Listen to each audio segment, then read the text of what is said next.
আসসালামু আলাইকুম গাইস, কেমন আছেন? আশা করি খুব ভালো আছেন।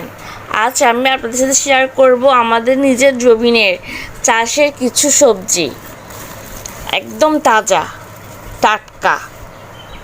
এই যে মিষ্টি কুমড়া, আর এটা হলো মিষ্টি আলু, যেটাকে ইংলিশে আমরা ইয়াম বলি। এই যে সাদা মিষ্টি আলু, তো এখানে লালটা আছে, লাল মিষ্টি আলু। এটা চুলার মধ্যে অনেকে পুড়ে খায়, অনেকে চুলাতে সিদ্ধ করে খায়। গ্রামের একটা আভিজাত্যিক খাবার, এটা খেতে অনেক মজা। এটা অনেকেই পছন্দ করে, বাচ্চাদের জন্য এটা অনেক ভালো। এই যে দেখেন কতগুলো এনেছে, কতগুলো আনা হয়েছে। এটার মধ্যে প্রচুর প্রচুর প্রচণ্ড ভিটামিন আছে। আর গ্রামের সবজি, তাও আবার যদি টাটকা হয়, কোনো তুলনাই না, এগুলোর কোনো কথাই হয় না।